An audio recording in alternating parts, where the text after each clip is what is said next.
اعوذ بالله من الشیطان الرجیم بسم الله الرحمن الرحیم. ګرانو مسلمانانو، پښتنو، افغانانو ورونو، که د نړۍ په هر ګوټ کې، که په امریکایي هیوادو کې، که په عربي هیوادو کې او که په اروپایي هیوادو کې، د حساس د طرف نه د زړه د تله سلامونه قبول کړئ. او نن چې زه دا کمې خبرې کوم، نو دا په خصوصي توګه د افغانستان د ورونو سره کوم چې د بر ورونه دي، د هغو سره دا خبرې کوم او ډېر زیات خوشحاله یم. او په دې وجه خوشحاله یم چې زمونږ بر کوم ورونه چې دي، لوی افغانستان د هغې لوبډلې د کرکټ میچ ګټلی دی. نو په خوشحالي خو ډېره زیاته ده، خو چېرته د افغانانو دا کم ژوند چې دی، نو که دغې ته سړی وګوري نو دا ډېر ځورېدلي دي، دا ډېر جړېدلي دي، دا ډېر کړېدلي دي. تقریبا 45 کاله د دوی په هیواد باندې کېږي چې جګړه پیل ده، او په دغه هیواد کې یو کوڅه او یو ښارګوټی او یوه ډبره به همداسې نه وي پاتې چې په هغې باندې د بارودو هغه ګولۍ نه وي لګېدلې او د بارودو لوګی پرې نه وي ورغلی. نو دا ډېره د خوشحالۍ ورځ ده. او چې زمونږ د بر ورونو د لوی افغانستان کومه لوبډله چې وه، نو هغې د کرکټ میچ ګټلی دی. او ګران ورونو، زما ځان له د کرکټ څخه بلکل نه لګي، او کرکټ دا لوبه مې ډېره زیاته بد ایسي او د کرکټ سره هېڅ علاقه نه لرم. خو په کرکټ باندې زه نن ځکه خبره کوم چې کرکټ زمونږ د برو ورونو د لوی افغانستان ټیم ګټلی دی دا میچ. نو زه په دې وجه خوشحاله یم او ځکه نن زه په کرکټ باندې خبره کوم.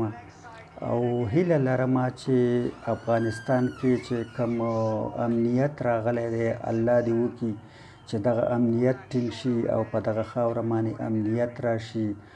او څنګه چې دوی د کرکټ دا میچ ګټلی دی، څنګه د دې نه مخکې افغانانو د امریکې نه او د ټول، یوازې د امریکې نه نه، د امریکې نه او د ناټو غړو نه او د ټولو دنیا عسکر او د هغوی ټکنالوژي او د هغوی هغه اقتصاد هر څه یو طرف ته و، او بل طرف ته دغه لغړ توغړ دغه خوار غریب افغانان او دغه مسلمانان او بیا دغه پښتانه بل طرف ته و، او هغو ټولې نړۍ له شکست ورکړ.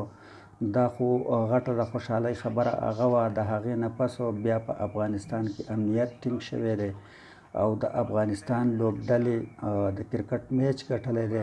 نو دا زمونږ د ټولو مسلمانانو پښتنو دپاره، که هغه په بر کې دي او که هغه په لر کې دي او هغه که د نړۍ په هر ګوټ کې دي، د هغو دپاره د خوشحالۍ زیری دی.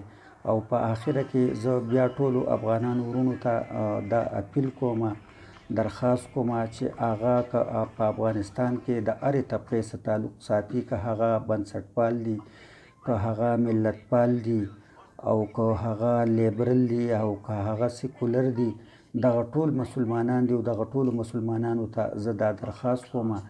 او د حکیم جان دا یو شعر هم ډالۍ کوم، وایي جنګ د خدای په خاطر بس کړئ، جنګ د خدای په خاطر بس کړئ، یتیمان کونډې فریاد کړي چې ځوانان شي واړه قتل، دا هیواد به څوک آباد کړي. نو ټولو افغانانو ته د امن پیغام ورکوم، هغه که ګلبدین حکمتیار دی، هغه که د استاد رباني زوی دی، هغه که سیاف دی، او هغه که د احمد شاه مسعود زوی دی، او هغه که د بامیان هزاره دی، او هغه که د شمال ازبک دی، او هغه که ترکمن دی او که هزاره دی، دا ټول زموږ مسلمانان افغانان ورونه دي.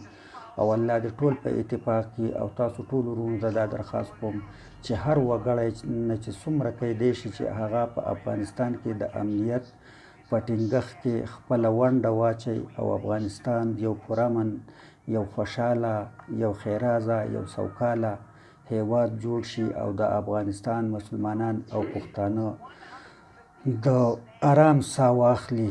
والسلام.